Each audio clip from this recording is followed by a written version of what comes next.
L'adultère, quoi, ne pas tuer son. Oui, c'est ça. Oui. Hein? Donc ce qu'on a l'habitude de dire, la fornication, oui, mais il y a quelque chose qu'on a l'habitude de répéter par rapport à la fornication. On dit l'impudicité. Voilà. Donc voilà, la critique. Voilà.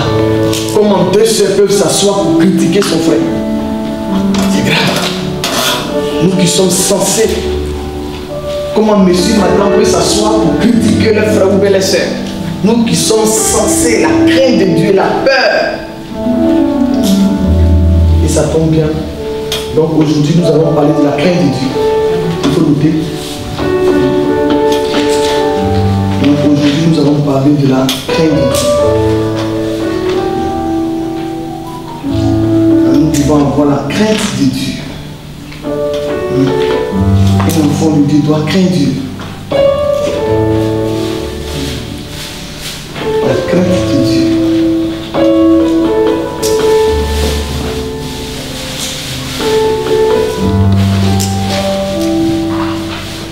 La crainte de Dieu. C'est la crainte de Dieu qui t'amène. Certainement, tu n'as pas encore entendu le message. Mais Dieu te donne l'occasion ce matin. Il faut saisir ce message afin de pouvoir réussir la marche avec le Seigneur. La crainte de Dieu. Amen. Donc on va donner la définition encore comme le dimanche dernier. Où on a donné la définition de la repentance. On va donner la définition ce matin. La crainte de Dieu. Donc craindre Dieu, c'est obéir à Dieu. Premier. Maintenant on aura le temps de décortiquer. Craindre Dieu, c'est obéir à Dieu. Craindre Dieu, c'est lui faire confiance. Notez tout ça. Et quand vous rentrez à la maison, ouvrez vos cahiers. Sinon tu risques d'oublier. Ouvrez vos cahiers. Tout ce que vous avez noté, c'est le moment d'être raïssa dans la présence de Dieu. Il y a la mort dehors. C'est le moment d'être dans la présence de Dieu. Parce que, à force, je sais pas comment je peux expliquer ça. Si nous sommes attirés par le mensonge, regardez, si nous sommes attirés par les choses négatives, donc, ce que tu penses, c'est ce que tu deviens. On est d'accord? Si après tes occupations, ton libre temps, tu prends ton bloc-notes avec la parole, tu vérifies, cet esprit aide-moi vraiment à les aider. Regarde, quand tu médites la parole, c'est comme un aimant, c'est-à-dire qu'il y a attraction. Quand tu dis, par exemple, tu ouvres ton bloc-notes, craindre Dieu, c'est obéir à Dieu. Automatiquement, la phrase te frappe dans l'esprit. Mais si tu n'ouvres pas ton cahier, tu es hors de ton cahier en tant qu'un enfant de Dieu, c'est une grave erreur. Tout ce que tu notes concernant les choses de Dieu, concernant la Bible, c'est une grave erreur. Car le livre de Josué nous dit que le livre de la loi, ne s'éloigne point de ta bouche. Mais si elle est loin de toi, c'est normal qu'on soit dans les choses inutiles, les choses qui vont nous conduire à la mort. On a même dit dimanche dernier que le péché produit quoi? La mort. Le péché fait quoi? Attire la colère de Dieu. Voilà, en ce moment, Dieu est dans tous ses états. À cause de quoi? Du péché. Quand Dieu dit non, que deux femmes n'ont pas le droit d'aller ensemble, et on le fait, qu'est-ce qui se passe? La colère de Dieu. Le péché attire la colère de Dieu. La désobéissance attire la colère de Dieu. Donc ce qui est un péché est synonyme de désobéissance. Tout ce qu'on appelle péché, c'est désobéissance. Amen. Donc c'est très important. C'est le moment, c'est ça la repentance, de chercher Dieu. Le temps libre que tu as. Si c'est une demi-heure, si c'est une heure, profite. Il faut réviser tout ce que tu as entendu. Donc la crainte de Dieu, c'est obéir à Dieu. C'est lui faire confiance. Celui qui craint Dieu fait confiance à Dieu. Nous sommes en train de définir ce que c'est la crainte de Dieu. Vous voyez? La crainte de Dieu. Il dit craindre Dieu, c'est obéir à Dieu. Waouh! Tu me diras, c'est quoi, pasteur, obéir à Dieu? Ou bien de quoi tu parles, obéir à Dieu? Obéir à Dieu par rapport à quoi? Par rapport à ses lois. Ses lois, ses principes, ses recommandations. Par exemple, ce matin, vous avez entendu que le pasteur vient vous transmettre le message de Dieu, que toute l'église rentre en jeûne dès ce soir à minuit, 15h, 18h, pendant 7 à 8 jours. Repentance, on vous a expliqué quand on a tout dit, pourquoi on doit se repentir, parce qu'on a sali nos corps qui sont son temple. Si tu n'obéis pas, c'est une désobéissance. C'est un péché. Si tu ne rentres pas dans le jeûne, c'est pas moi que tu fais du mal à Dieu. Hein? Voilà ce qu'on appelle péché, désobéissance. Tout ce qui est fruit de désobéissance est péché. Donc si tu ne fais pas le jeûne que le Seigneur vient de te transmettre, tu as désobéi. Et ça on appelle péché. Ne mens pas. Si tu mens, tu as désobéi. C'est ça on appelle péché. Le péché, c'est tout ce qui est synonyme de désobéissance. Vous voyez? Donc, définition de craindre Dieu, c'est obéir à Dieu.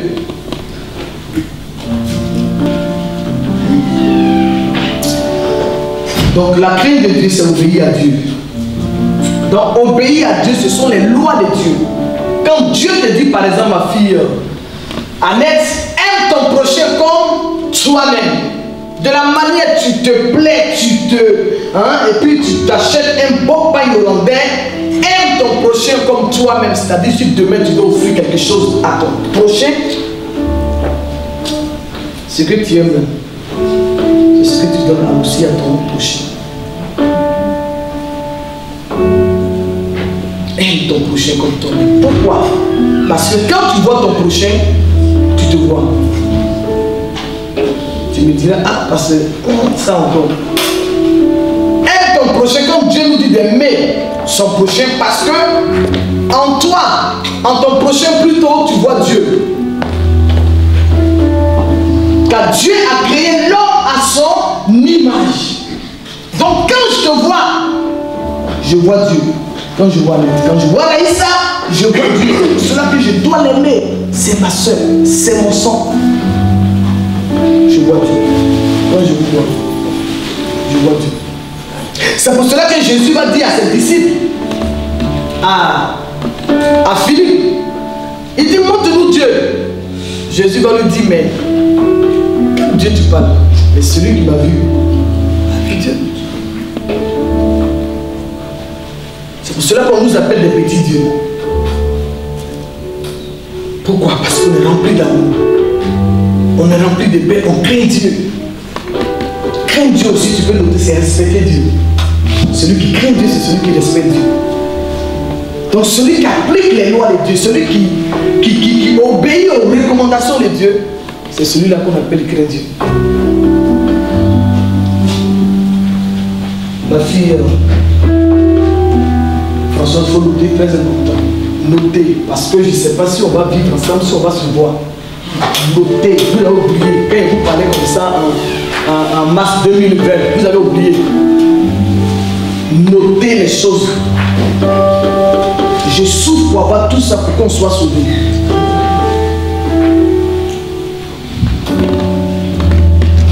Je passe des heures dans la présence de Dieu pour avoir toutes ces choses pour que nous soyons épanouis. Donc craindre Dieu, c'est obéir à Dieu. Craindre Dieu, c'est faire confiance à Dieu. C'est pour cela que nous ne devons pas trembler. Pourquoi on tremble?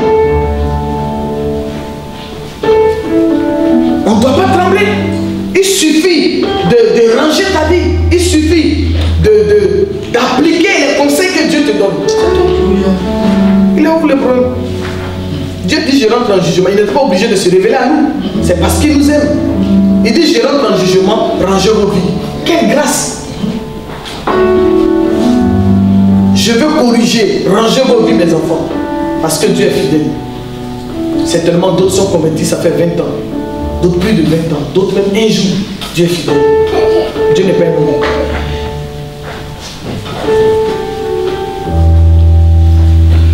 Donc celui qui craint Dieu, c'est celui qui fait confiance à Dieu. C'est pour cela, ayons confiance à Dieu. Donc si tu n'as pas confiance en Dieu, pardon, tu ne crains pas le Seigneur.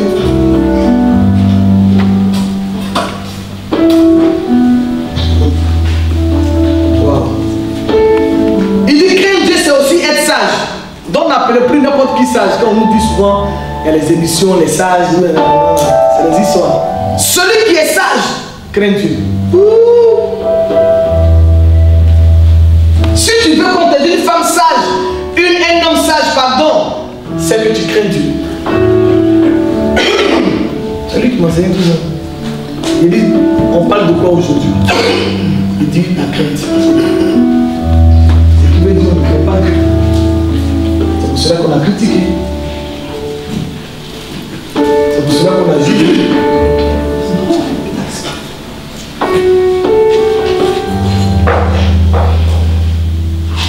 Il dit craindre Dieu, c'est fuir la mort. Waouh! Celui qui craint Dieu fuit ce qui arrive en rangeant sa vie.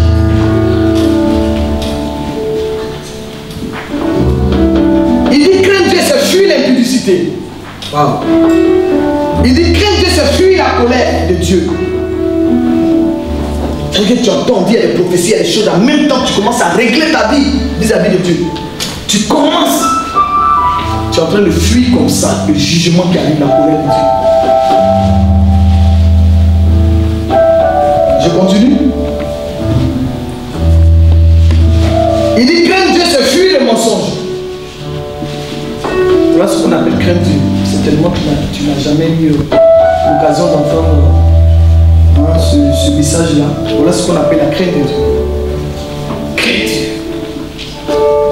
Craindre Dieu, c'est fuir les bandes de moqueurs. Ceux qui se moquent. Et à comment il est habillé. Un enfant de Dieu ne fait pas ça. Amen. Elle porte toujours la même chaussure. Elle porte toujours, ou bien il porte toujours la même chemise. Un enfant de Dieu ne fait pas ça.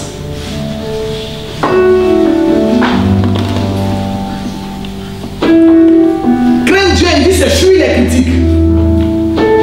Donc fuir les critiques, c'est craindre Dieu. Quand tu crains Dieu, tu ne fais pas partie de toutes ces choses.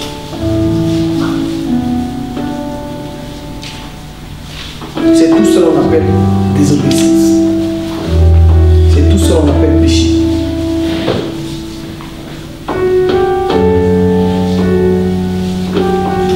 Dieu dit d'aimer ton prochain comme toi-même. Donc si tu aimes ton frère, si cette loi-là tu l'appliques, tu crains Dieu, tu ne peux pas t'asseoir avec un autre frère pour parler de ta soeur. La crainte de Dieu. Amen. Amen. Amen.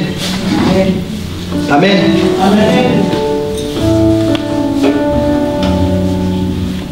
Donc si à partir d'aujourd'hui tu as entendu le message, vous n'avez entendu le message. Si ton frère ou ta soeur ou bien parent t'appelle ou bien membre de la famille, ah voilà la femme là, la tata ou bien voilà ma soeur, la tante. François dit wow, pardon. Tu n'es pas au courant. Amen. Que ça là, Dieu dit c'est pas bon. Ça là, je fais pas ça. Françoise n'est pas en train de faire du mal à sa soeur. Au contraire, elle se sauve et elle sauve sa soeur. Parlons de nous-mêmes. La Bible dit que tu as quelque chose contre ton frère, va vers lui. Dans le but de quoi? Vous réconcilier. Car la langue et la dent, ils sont ensemble. Malgré qu'ils font parler, ils sont ensemble. Parce qu'ils sont censés être ensemble.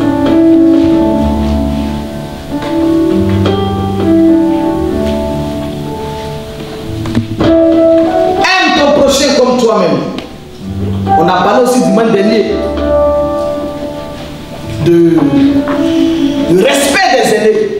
Donc celui qui respecte, qui a cette loi, le respect des aînés, le respect des parents, craint Dieu.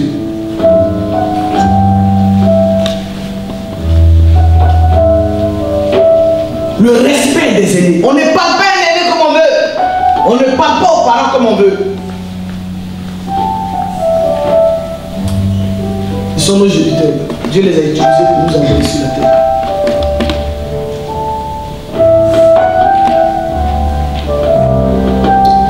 Amen. Amen. Amen. Ok. Donc on va faire accompagner ça par un passage biblique rapidement. Genèse 1, verset 15 à 17. La crainte de Dieu. La crainte de Dieu t'amène à ne plus pratiquer ces choses. Ah, je ne le savais pas, mais c'est fini. On réussit sa vie à partir d'une décision.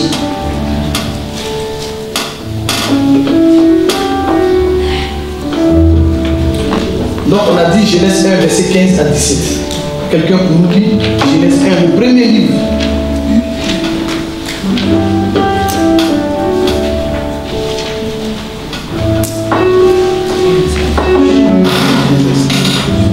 Genèse 1, verset 15 à 17. Genèse 1, verset 15 à 17. Vas-y, ma fille. Si tout le monde là, est-ce que vous l'avez noté? Tout le monde là aussi, on vous attend. Ouvrez la Bible. C'est le moment d'avoir peur. Car la Bible dit là où deux, trois sont assemblés en son nom, Dieu est présent. Dieu dit il est rentré en jugement. Là où on est assis, là, il y a un ange qui est là pour ramener le résultat de notre culte.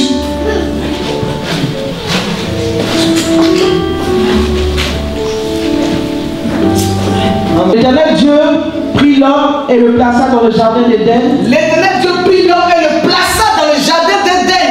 Oui. Pour le cultiver et pour le garder. Pour le cultiver et le garder, oui. Comme je viens d'expliquer, pour le former, pour le préparer pour la mission. Parce qu'il doit conduire la terre, oui. Amen. L'Éternel Dieu donna cet homme à l'homme. Écoutez, l'Éternel Dieu donna cet homme plutôt à l'homme que nous sommes. L'homme. Les êtres humains. Oui. Tu pourras manger de tous les arbres du jardin. Adam, tu pourras manger de tout. De tout. Tu pourras manger de tout. Tu peux faire ce que tu veux, oui. Mais tu ne mangeras pas de l'arbre de la connaissance du bien et du mal. On dit mais. Là où il y a mais, c'est conditionné. On dit mais tu ne mangeras pas l'arbre qui produit la connaissance et le mal, oui. Car le jour où tu en mangeras, tu mourras. Car le jour où tu en mangeras, qu'est-ce qui va se passer? Tu mourras. Le péché, on a dit qu'on produit là.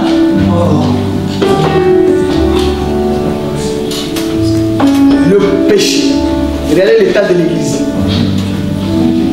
Regardez les églises sur la terre. L'église qui est censée, où Jésus dit aucun séjour des morts ne prévaudra contre l'église. Les gens pensent qu'avoir des grands bâtiments, avoir la foule, tu vois vite en train de servir Dieu. Tout ça, Dieu m'a parlé de ça. Mais je ne rentre pas dans ça. Ce qui m'intéresse, qu'on aura pesé le cœur de Dieu. Attention, le bâtiment que vous voyez, la foule que vous voyez, attention, que cela ne vous influence pas, que cela ne vous intimide pas, ça ne veut rien dire. C'est ce que nous sommes en train de... Le Seigneur est en train de nous enseigner. C'est ça. Parmi le monde, la foule que Jésus traînait, il n'y a eu que 12 disciples. Le peuple de Dieu.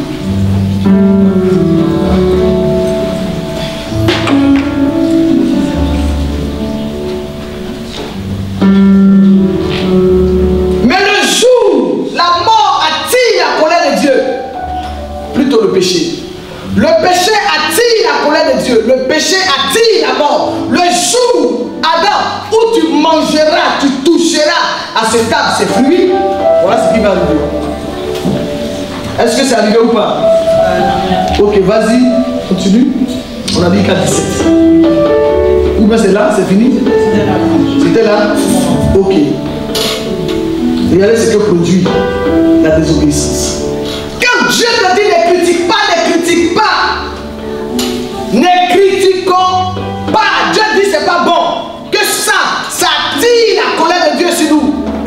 Ça attire la mort.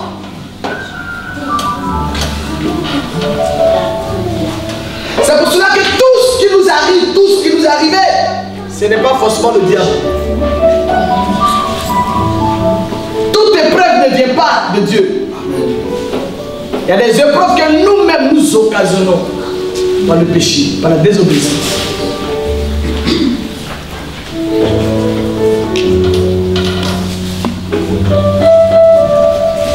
Alléluia. Le jour, Adam, tu peux tout, mange tout, mais sauf celui-là, touche pas. Parce que le jour où tu vas toucher, tu auras les problèmes. Dieu dit critiquer, c'est pas bon, son frère. Dieu dit mentir, c'est pas bon. Rencontre pas n'importe quoi. Tu n'as rien vu, tu n'as rien vu. Tu n'as rien entendu, tu n'as rien entendu.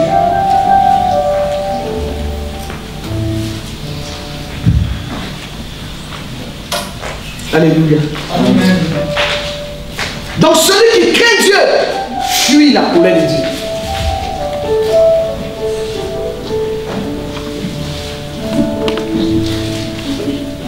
Craindre Dieu, c'est fuir la colère de Dieu. Craindre Dieu, c'est fuir le mal. En un mot.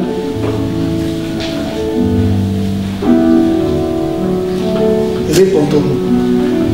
Et on a dit repentir, veut dire quoi? Renoncer. Renoncer à tout ça. Car ces choses attirent la mort.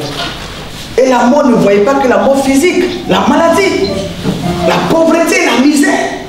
Regardez l'église.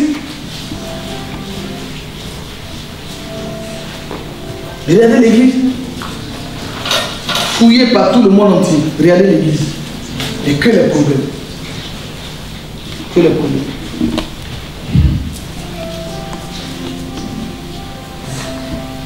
Donc celui qui craint Dieu fuit la colère de Dieu.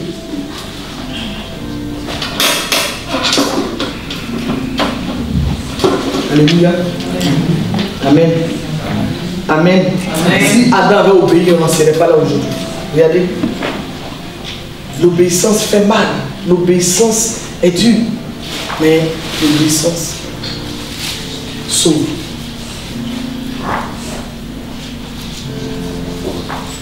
Le Seigneur nous enseigne, nous a plutôt révélé que toute l'église rentre en jeu. Les gens pensent que c'est impudicité adultère qui est un péché. Tu as vu tous sont venus critiquer, mentir. Et toi-même tu te lèves puis tu mens là. Dieu dit que c'est péché. Il y a le Saint-Esprit, le non-pardon. Un enfant de Dieu qui est rancunier ne craint pas Dieu. Qui garde les choses dans son cœur. Pendant que Dieu te dit de pardonner. Parce que ce qui t'arrive aujourd'hui, ou bien ce qu'il a fait qui te fait mal, ou bien tu ne peux pas pardonner, demain, tu vas aussi répéter la même chose. C'est le même sang adamique qui coule. Dieu sait pourquoi il dit de pardonner, parce que tous les deux vont être pareils. On est tous pareils. Amen. Amen. Amen. Heureusement que le Saint-Esprit est là pour nous aider. Travaillons à cela. Travaillons à notre salut. Travaillons. De la manière on rêve de voir des grandes choses dans nos vies. Rêve d'avoir ces valeurs en toi, ces richesses en toi. Et regardez, on a fait l'inverse. On a mis bénédiction derrière. Et tout ce qui était important qui a dit bénédiction, on a mis derrière. C'est tout. Je ne vais pas juger.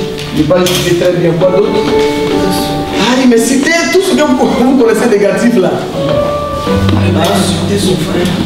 Oui, il ne peut pas insulter son frère. Oui. Voler. Oui, voler. Hein? Vous connaissez les 10 commandements, non? D'où bien. Voilà.